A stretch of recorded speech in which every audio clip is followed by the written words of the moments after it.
কিন্তু আপনার কাছে কখনো মনে হয় নাই শেখ হাসিনার ডাইরেক্ট ব্লেসিং না থাকলে, ডাইরেক্ট অংশগ্রহণ না থাকলে তাদের পক্ষে কোনোদিন এই লুটপাট করা সম্ভব না? এটা কি বললেন, এটা কি বললেন খালেদ? আপনি আওয়ামী লীগ সরকারের মন্ত্রী ছিলেন, সেই সময় আওয়ামী লীগ সরকারের থেকে আপনার শেখ হাসিনা, আমরা যদি এইভাবে বলি যে আপনার মন্ত্রিত্ব কেড়ে নেন, দল থেকে বাদ দেন এবং আপনাকে আসলে কারাগারেও যেতে হয়।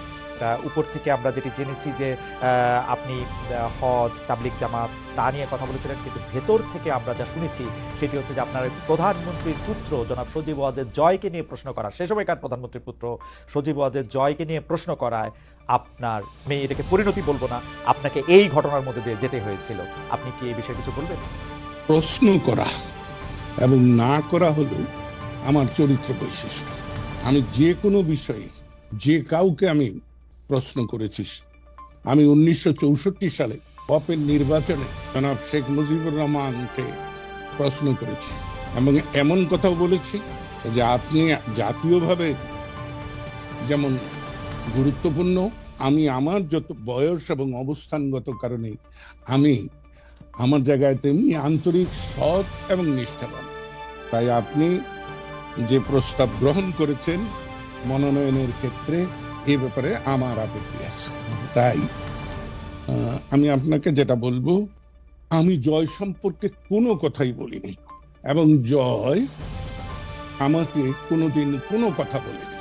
জয় তথ্য প্রযুক্তি মন্ত্রণালয়ের উপদেষ্টা ছিলেন, প্রধানমন্ত্রী তো মন্ত্রণালয়ের না, তথ্য যোগাযোগ মন্ত্রণালয়ের প্রধানমন্ত্রীর উপদেষ্টা ছিলেন। তিনি তাকে কি উপদেশ দিয়েছেন তা জানি না, আমাকে কোনো উপদেশ দেননি। বরঞ্চ আমি একদিন জয়কে বলেছিলাম বঙ্গবন্ধু স্যাটেলাইটের ব্যাপারে যে বাবারে এইটার কি করব। সে আমাকে স্পষ্ট করে বলেছিল যে বড় মামা,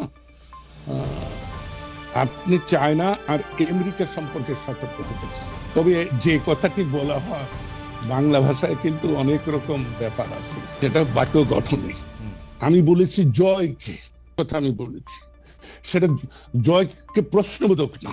আমি বলেছি জয় হলো প্রধানমন্ত্রী শেখ হাসিনার পুত্র, জয় হলো বঙ্গবন্ধু শেখ মুজিবের দৌহিত্র, এই হিসাবে।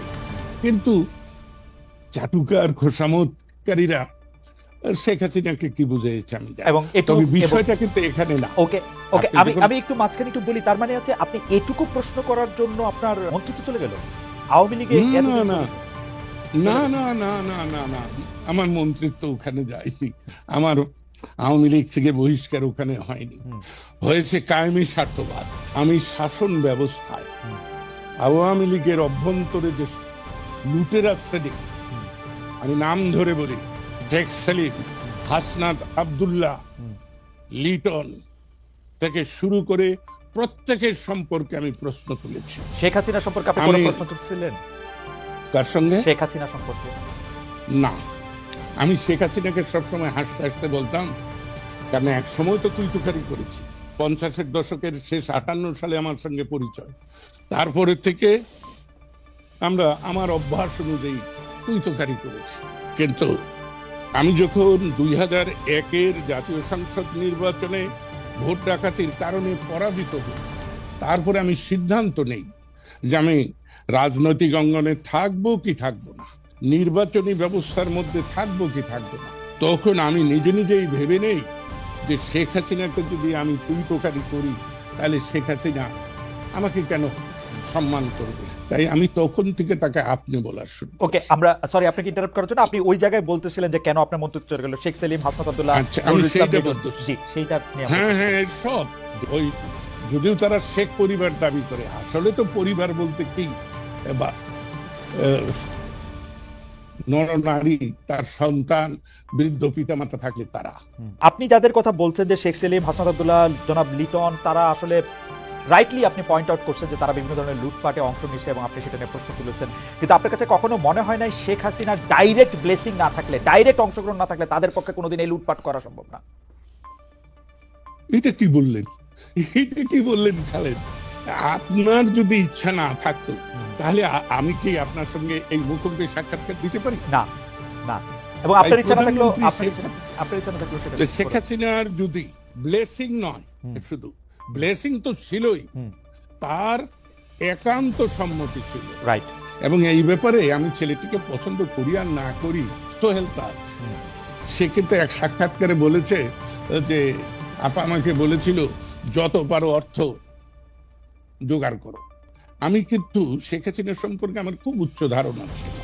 আমি মানুষের খোঁজ খবর নেই না, আর আমি কারোর বিরুদ্ধে যতক্ষণ পর্যন্ত সুনির্দিষ্টভাবে আমি আমার এই প্রত্যয় না জন্মে যে এই ঘটনাটি সত্য, ততক্ষণ পর্যন্ত আমি কারো সম্পর্কেই মন্তব্য করি না।